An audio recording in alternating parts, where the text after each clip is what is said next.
Children all, we come together in faith and hope to find what meaning life holds for us, to laugh and sing with one another, to soothe the wounds of daily life, and to grow together in wisdom and in love.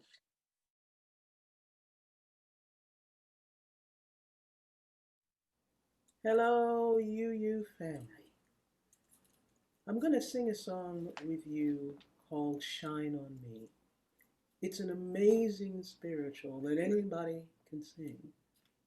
And in these days when the things that we're dealing with, the feeling separate and all of that, and things seem so hard, this is one of those songs that you just throw your head back, put it in your medicine kit. All you have to do is ask. And here's how it goes. Shine on me, oh shine on me.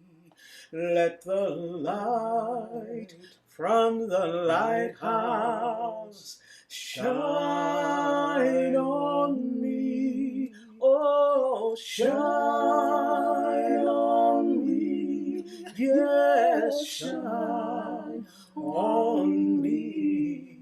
Let the light from the lighthouse shine on me. Lift me up, oh, lift me up. Let the light from the lighthouse lift me up, oh, lift me up, yes, lift me up. Let the light from the lighthouse lift me up, oh, hold me close, yes, hold me close. Let the light from the lighthouse hold me close, yes, hold me close, oh, hold me close. Let the light from the lighthouse, please, hold me close. Oh, shine on me, yes, shine on me. Let the light from the lighthouse shine on me, oh, shine on me, yes, shine on me. Let the light from the lighthouse shine on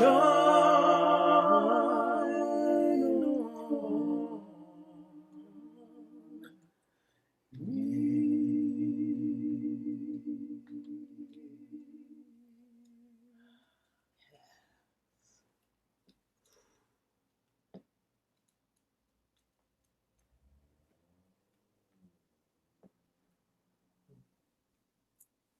All you have to do is just ask. The light is always there. Always. Always. Oh, yeah.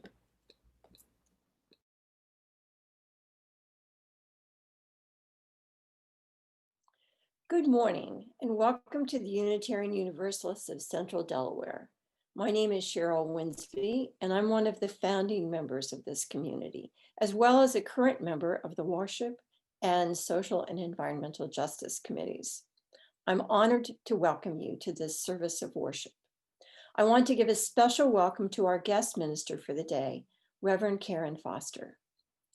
A native Southerner, Karen has lived the last 26 years in the West. She began her ministry career in San Francisco in the mid-90s during the AIDS pandemic in a congregation that lost hundreds of gay men. Out of that church, she founded a diverse, innovative multi-denominational congregation in Berkeley, California. She holds a Master of Divinity degree and a Master of Arts in Spirituality from the Pacific School of Religion in Berkeley. She serves in Reno as Minister of the Unitarian Universalist Fellowship of Northern Nevada, a sanctuary congregation dedicated to working for justice and equality. She lives with her spouse, Sue, their 16-year-old son, Zachary, and their new puppy, Zoe. She delights in biking, kayaking, skiing, and all things outdoors, where she develops her sense of awe and groundedness.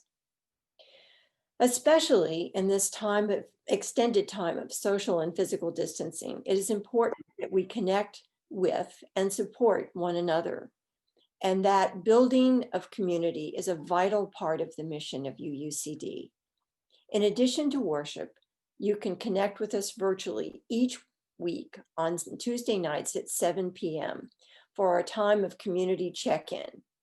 Last week, we had an ugly sweater and trivia party, thanks to Ricky Shehorn for hosting that.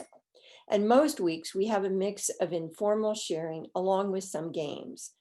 We also have an ongoing 24/7 opportunity for connecting via our UUCD Members and Friends discussion group on Facebook. This is a closed private group for people in this community, and we encourage you to use it as a way to share information, reach out for support, and simply to interact with others. Next week, our service will be a solstice celebration and a reflection of what the longest night of the year might have to offer us. This is different than what was announced in the newsletter due to a communication glitch. One extra service we will have this year is a special Christmas Eve service, virtual of course, on the 24th of December at 6 p.m. Please plan to join us if this type of celebration might be meaningful to you.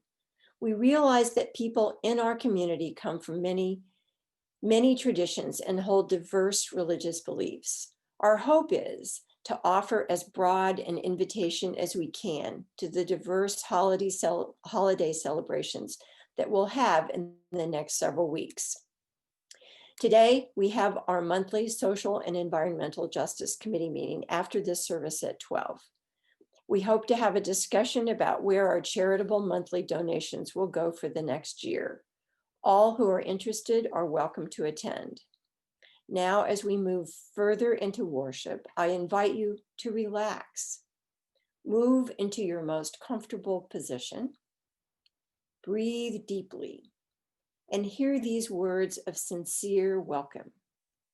Whoever you are, whomever you love, wherever you've been, whatever you've done, however you move in the world, how much or how little is in your bank account, no matter the circumstances in which you live, thrive, or struggle, and whatever your religious beliefs are or aren't, you and all who you are welcome in this spiritual community. Together, we are nurturing our spirits, building community, and striving to positively change the world. We are all enhanced by being together for worship.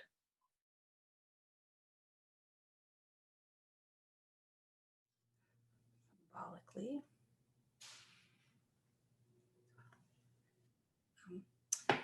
These words come from Wendell Berry. When despair for the world grows in me, and I wake in the night at the least sound, in fear of what my life and my children's lives may be, I go and lie down where the wood drake rests in his beauty on the water, and the great heron feeds. I come into the peace of wild things who do not tax their lives with forethought of grief.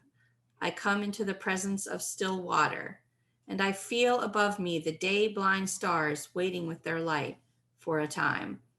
I rest in the grace of the world and am free. Now, please join me in our unison affirmation. The words are in the chat box, and I have Lily to help lead that. Ready? Right here.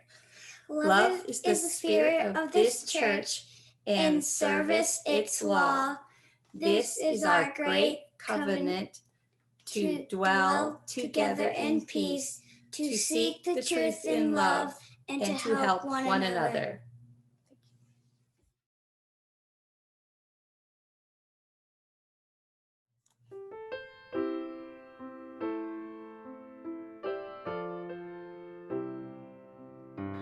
Breathe in, breathe out, breathe in, breathe out, breathe in, breathe out, breathe in, breathe out. When I breathe in, I'll breathe out. When I breathe in, I'll breathe out. When I breathe in, I'll breathe in peace. When I breathe out, I'll breathe out loud. When I breathe in, I'll breathe in peace. When I breathe out, I'll breathe out loud. When I breathe in, I'll breathe in peace. When I breathe out, I'll breathe out loud. When I breathe in, I'll breathe in peace. When I breathe out, I'll breathe out loud. When I breathe in, I'll breathe in peace. When I breathe out, I'll breathe out loud. When I breathe in, I'll breathe in peace. When I breathe out, I'll breathe out loud. When I breathe in, I'll breathe in peace. When I breathe out, I'll breathe out loud. When I breathe in, I'll breathe in peace. When I breathe out, I'll breathe out loud. When I breathe in, I'll breathe in peace. When I breathe out, I'll breathe out loud.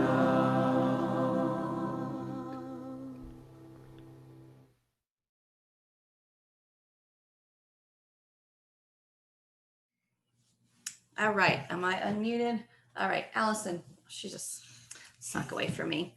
All right, I am going to tell the story of a time that my husband and I got lost in the woods in West Virginia. Come on, Allison, quit being silly. Say hi. There's Allison. Now, have you guys heard this story before? I want to hear it again. Is it funny every time?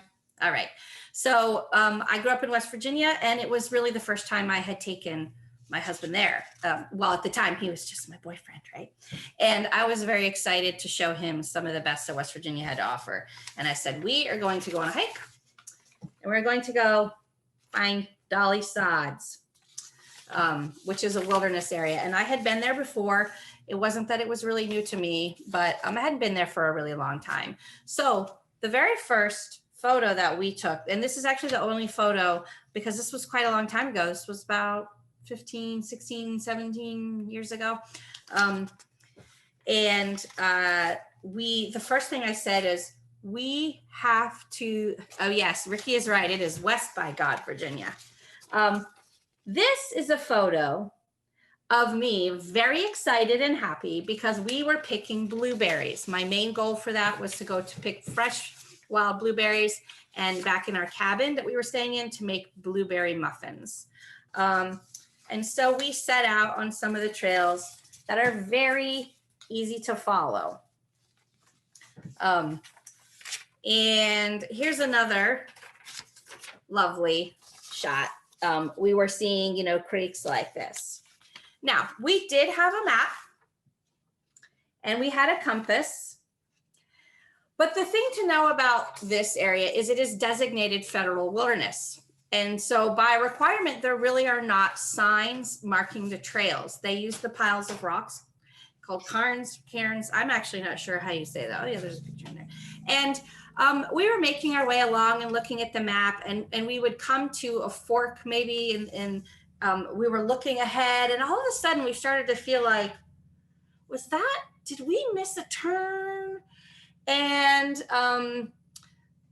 we began to realize that we weren't really where we thought we were, and it started to really look like this.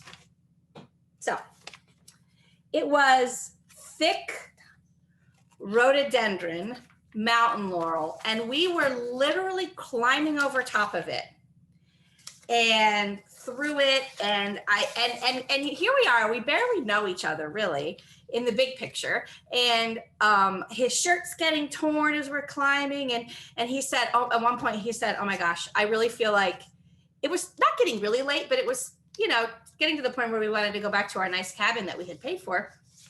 And he said, I almost feel like we just need to find a clearing and just like look for water, and maybe we're just gonna have to camp out here. And he's like, I'm so sorry, and we're having these deep conversations. And but we were trying to go east back towards where we knew the road was. So we had a compass and we knew where the road was to the east. We just need to keep going east. And just when we were about to give up, all of a sudden we could just make out through the trees a backpack go by. And we suddenly realized that in that moment when we were about to give up, we were about like 20 or 30 feet from the road, the actual road where we wanted to go. So we tell this story a lot. And I think it's because there were a lot of lessons for us that came from that. Lily, what do you think is a lesson that Daddy and I might have learned from that? You should always look at your map. We should always look at our map. What do you think, Allison? Pay attention. Pay attention to what? The trails. To the trails. We tried. The trails get really thin there, and they're not really well marked. It's not like Killen's Pond where there's signs everywhere. So I think about that, and I think about that first photo where I was super happy and excited because here we were in all the blueberries. That was what we had gone up there for. Did you pick some blueberries? And we did pick blueberries, and we did actually make our blueberry muffins. So at least we had a snack if we'd ended up staying, because we did have blueberries that we had picked. But I think about enjoying the happy moments because you kind of never really know when it's about to go sideways. And if the landmark in life, because we thought we were following the correct landmark, and then if you realize that it is not working out, you find a different landmark and you sort of reevaluate what your map looks like, and where you're not sure where you are on the map, but you have some general sense of where you need to go, and you find a new way. So we went from what we thought was following a certain creek, and when we realized that was not taking us where we wanted to, we just said we need to go east. So we just sort of abandoned all sense of looking for trails and headed east. And we learned a lot about leaning on each other. I mean, again, this was really only the course of maybe 5 or 6 hours. It wasn't that it was that long, but I'd never had that happen to me before. And I felt like I'm in my element. I'm in the mountains of West Virginia. Like, what could go wrong? You will feel closer to people that you struggle with. And you may have a scar like a torn shirt. You may have fresh blueberries when it's all said and done. You're going to have some of both. And that sometimes the solution is a lot closer than you think if you're patient and you just sort of keep looking. And that sometimes the scary situations in life, if you work through them, can become the best and even sometimes funniest memories. Once you really have a chance to process everything that happened, obviously, if everything turns out okay. And we tell that story a lot. Use the tools you have, but this was before smartphones, and so there was no, I don't know if we would have had reception anyway, but there was no whipping out Google Maps on the phone to say where in the world are we. Making sure you have the right tools, but using the tools you have. but finding the humor always, because to this day, Mark jokes about being a little bit traumatized anytime he sees mountain laurels and rhododendrons, even though they're still one of my favorite. So that was the story about lessons that we learned from nature unintentionally. And the kids have heard it before, but I don't think they've heard it all the way through with photos. So I hope you guys enjoyed that. But we love Dolly Sods still. Great lesson, Susan. Thank you.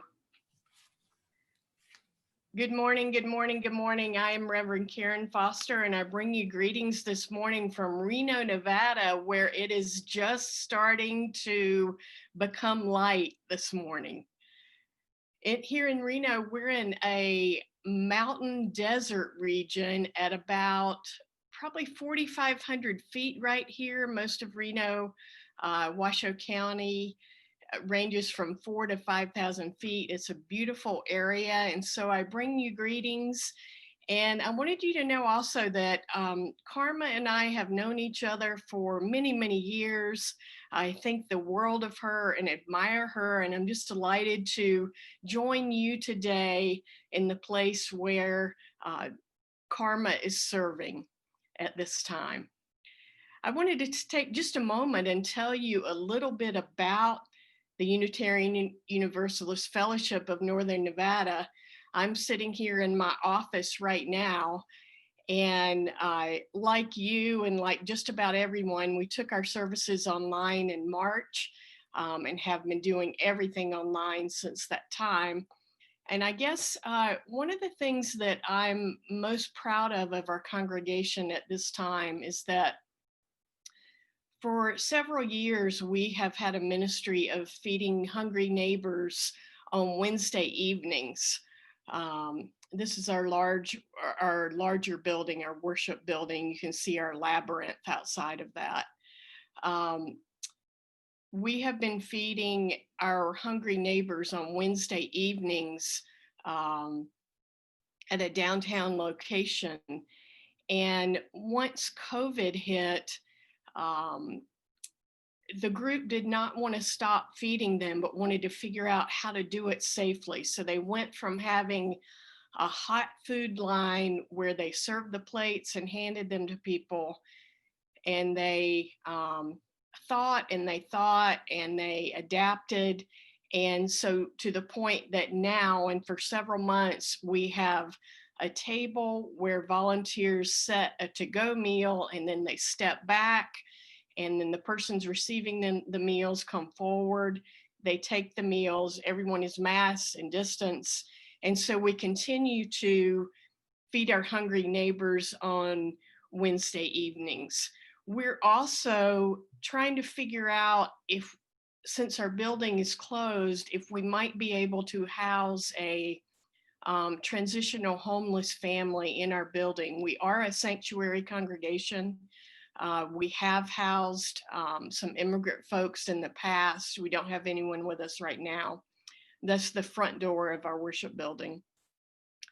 But we're trying to look at that possibility and figure out if we might be able to house a family who's in transition to keep them off of the streets for the winter. Once again, I'm delighted to be with you today. Thank you for having me.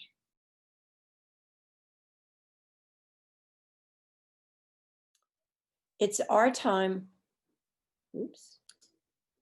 It's our time now to do joys and concerns, which is our opportunity to share very briefly what is most in our hearts right now, life celebrations and concerns.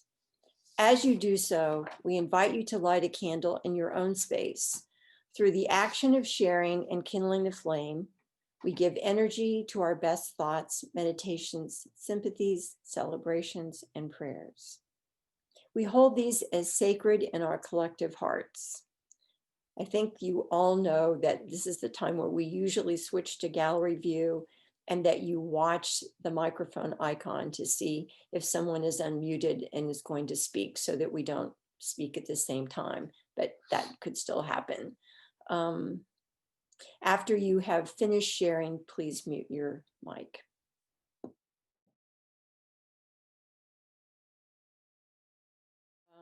So I'm going to light one final candle for the joys and concerns that were not spoken by those of us here, and in solidarity with others in our community who could not be with us today.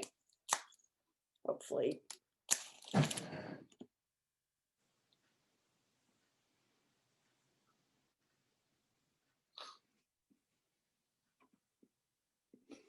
Yes.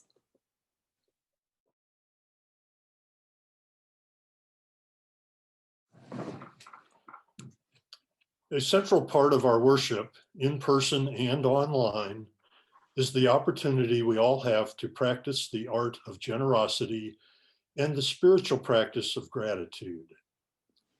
Our gifts to UUCD are what allow this congregation to thrive with a common vision to nurture our spirits, build community, and change the world.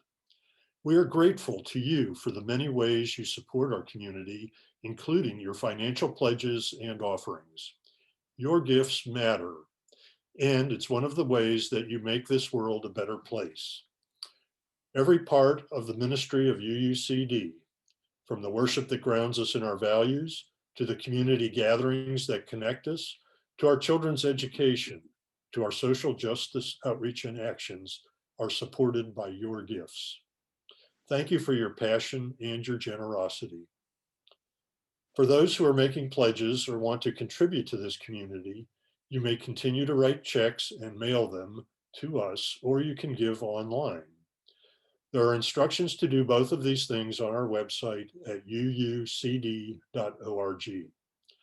Just click on Support UUCD on the menu bar or on the Donate link on any page. You can do that now, during this offering song, or at any time that's convenient.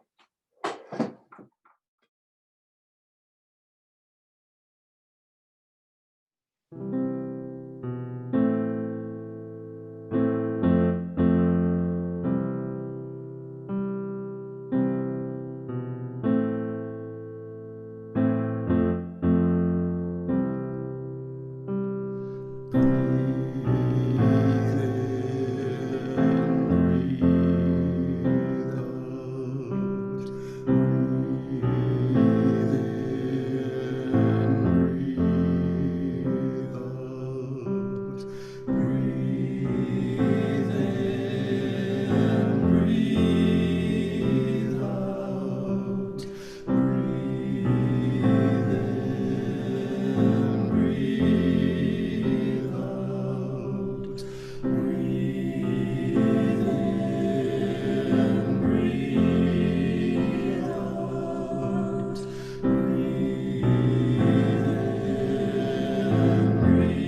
All right, we have a reading now from Sean Dennison.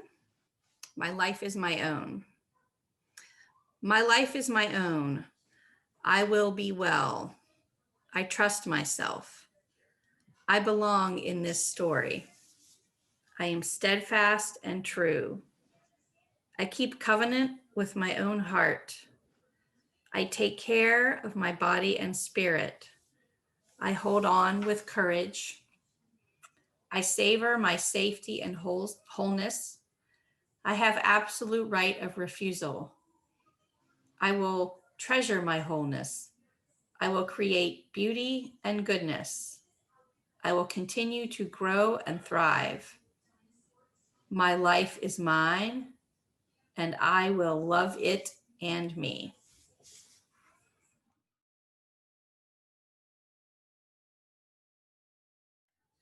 Once again, what a delight it is to be with you this morning. I'm so grateful for this opportunity. It is starting to become light now. It's looking a little bit more like daylight. Our fourth principle of Unitarian Universalism is all about a free and responsible search for truth and meaning. At different times in our lives, our quest for truth and meaning takes different twists and turns. Sometimes we plan our search, sometimes not. Sometimes we go on an intentional search. Sometimes we simply discover that truth and meaning, and sometimes the truth and meaning finds us, as in Susan's story.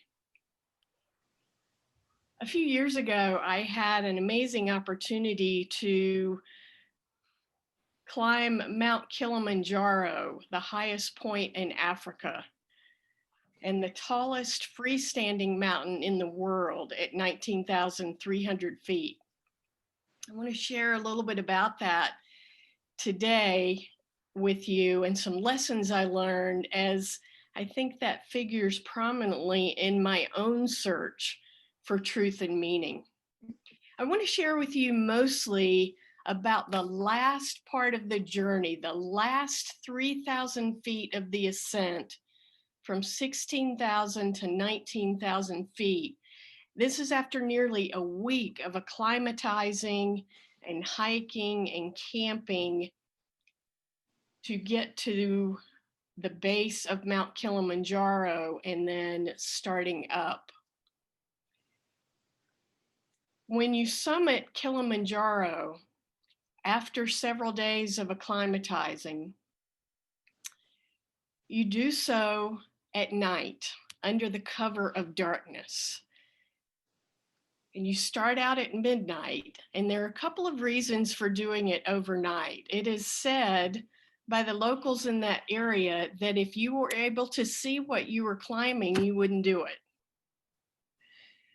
The other reason, and perhaps the most profound one, is that this is done so that you're at the summit at sunrise. I prepared to climb Kili mostly by hiking and snowshoeing and trying to increase my lung capacity. But another important part of the preparation was the right equipment. Even though Kilimanjaro is really more of a hike and it doesn't require special climbing equipment, the right equipment is still essential. And so we were dependent on good hiking boots, and you can show that first picture, Laura, if you would. We were really dependent on good hiking boots and warm clothing to layer, gloves, hat, goggles, a headlamp. You can see that I have a camel pack for water on the front and then the backpack on the back. And I can remember sitting in my tent the afternoon before we were going to summit that night, nervously organizing my pile of gear and wondering what it would be like if I had the right stuff, what to take, what not to take.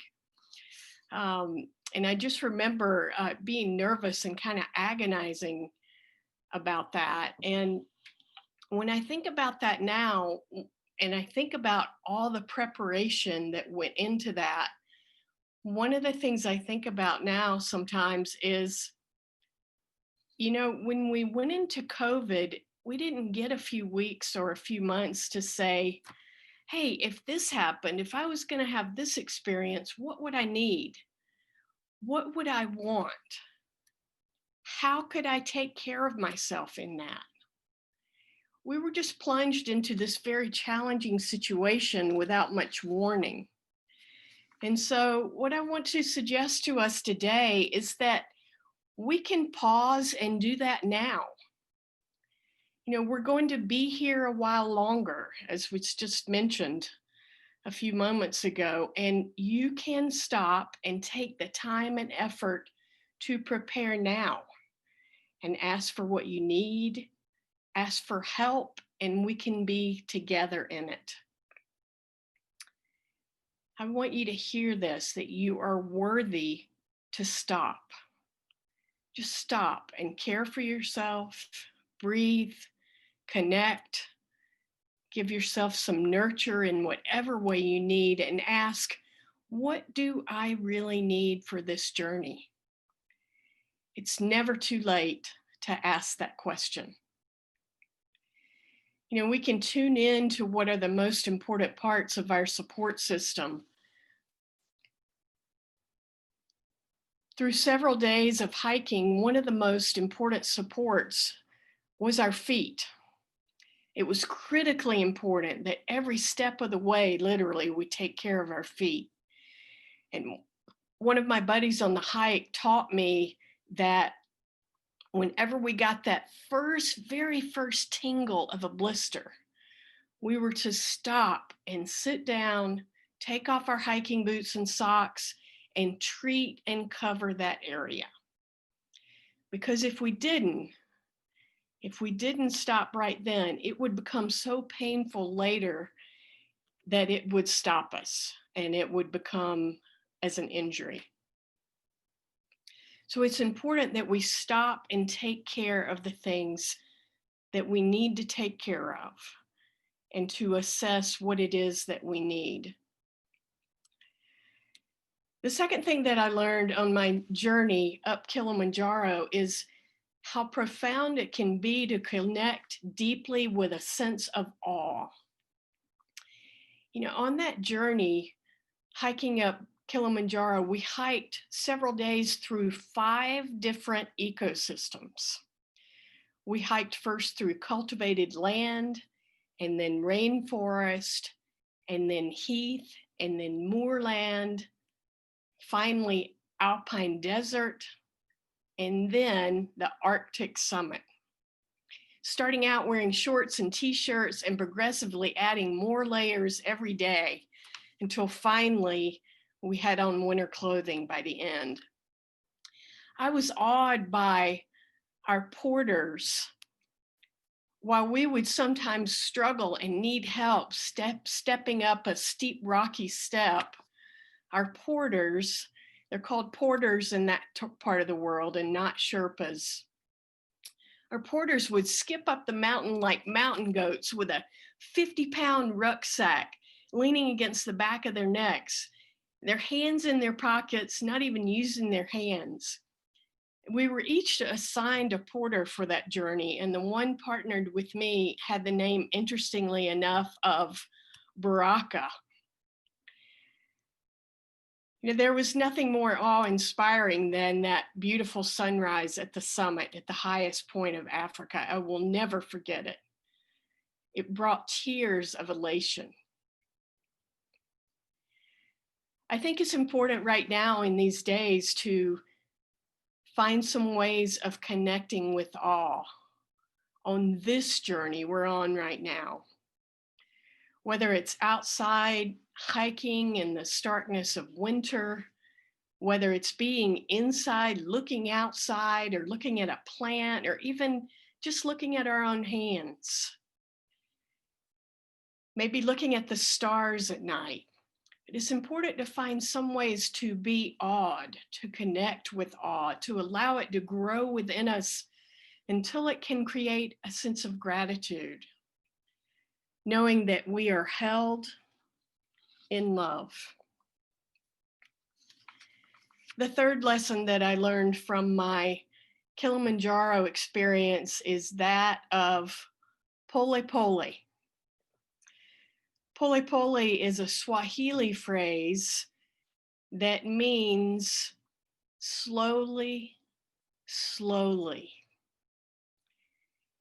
It's a marathon and not a sprint. And it's so important to acclimatize over several days to that altitude. What we learned from our guides is that the folks who think they're going to conquer Kilimanjaro and they bring their fitness and their determination and they charge up Kilimanjaro determined to conquer it, those are the ones who don't make it. Those are the ones who turn back defeated. The secret to climbing Kilimanjaro, like life, like this time we're in, is pole pole. Slowly, slowly, and breathing. I can remember being excited and afraid. You know, I trained and I felt vulnerable.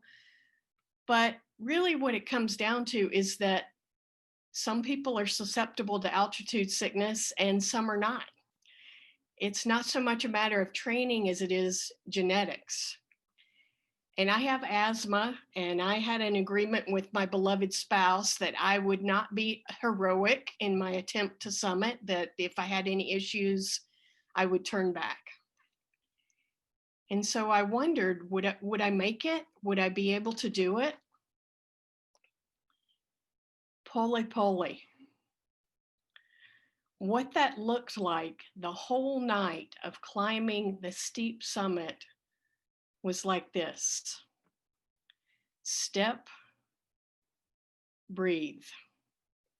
Step, breathe. Step, breathe. And it really was that slow. It had to be, because the air was so thin, you had to take advantage of every ounce of oxygen. Pole, pole, so slowly. It was like learning to breathe all over again. And it was not only breathing, but breathing as everything. We had to make the most of every breath. It was like breathing in the spirit, the ruah in the Hebrew, the very breath of God. And being there on that mountain with the air so thin, it felt as if I needed the very breath of God, and I prayed for it to be that. I breathed it in as deeply as possible, even though it felt very unsatisfying because there was so little oxygen.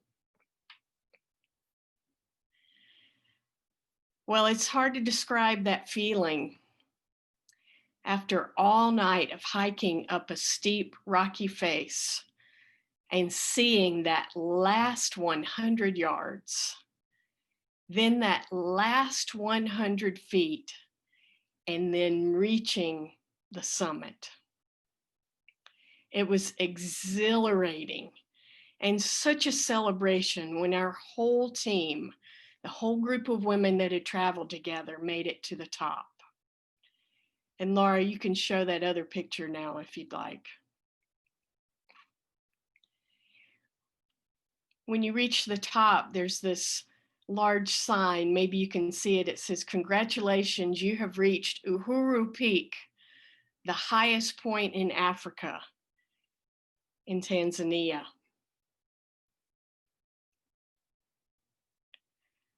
My hope for us all today is that we will all reach our own mountaintops simply by living our best lives. And may we do it by nurturing ourselves, asking for what we need, giving ourselves the gift of pausing to take care of ourselves, being held in love, being held in spirit. May climbing a tall mountain be a spiritual metaphor for our lives, step by step. Breathe, step. Breathe, step. Poli poli. Find some stillness, beloveds. Be still. Know that you are enough. You are worthy. This is a very difficult time, and we are all doing the best that we can to care for ourselves and to care for each other. Turn off the news sometimes. You have permission to do that. You have permission to find yourself again. Be held in love, beloveds. Breathe. Poli poli. Blessed be, and amen.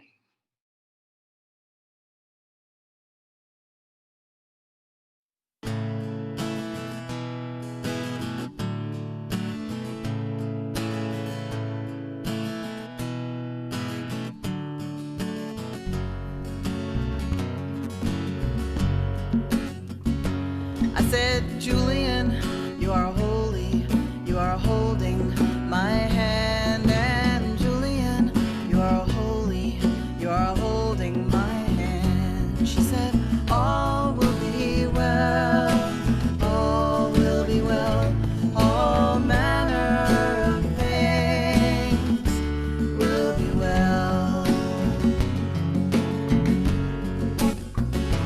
I said, Julian, do you not know about sorrow?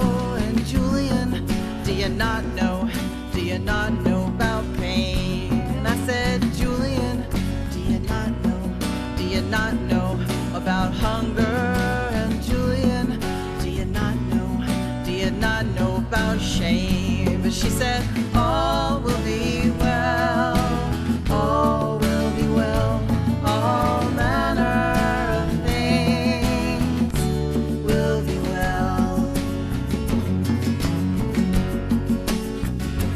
I said, Julian, do you not know about loneliness? And Julian, do you not know about disease? And I said, Julian, do you not know about cruelty? I said, Julian, it's too much, it brought me to my knees. But she said, all will be well, all will be well, all manner of things will be well. She said, no one does not know about sorrow, and no one does not know about pain. She said, no one does not know about hunger, and no one does not know about shame. And she said, all will be well, all will be well, all manner of things will be well. And she said, no one does not know about loneliness, and no one does not know about disease.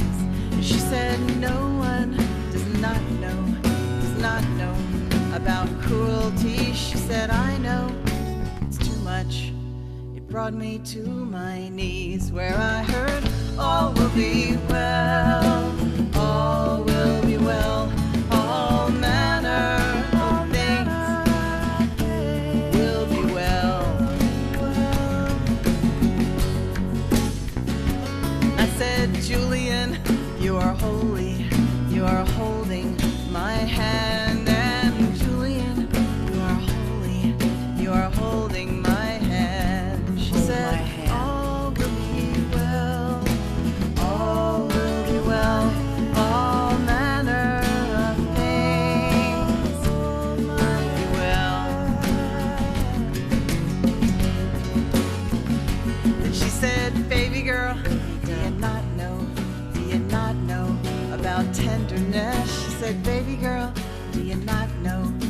you not know about friends? And she said, baby girl, do you not know about the spirit? She said, baby girl, do you not know it's only love that never ends? And so all will be well, all will be well, all manner of things will be well. And so all will be well, all will be well, all manner of things will be well.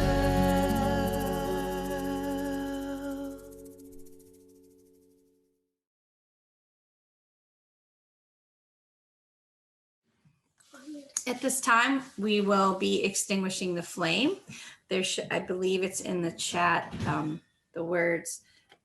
I'm going to have actually my daughter Allison help me. So you ready? Read. We extinguish this flame, but not the light of truth, the warmth of community, or the fire of commitment. These we carry in our hearts until we are together again.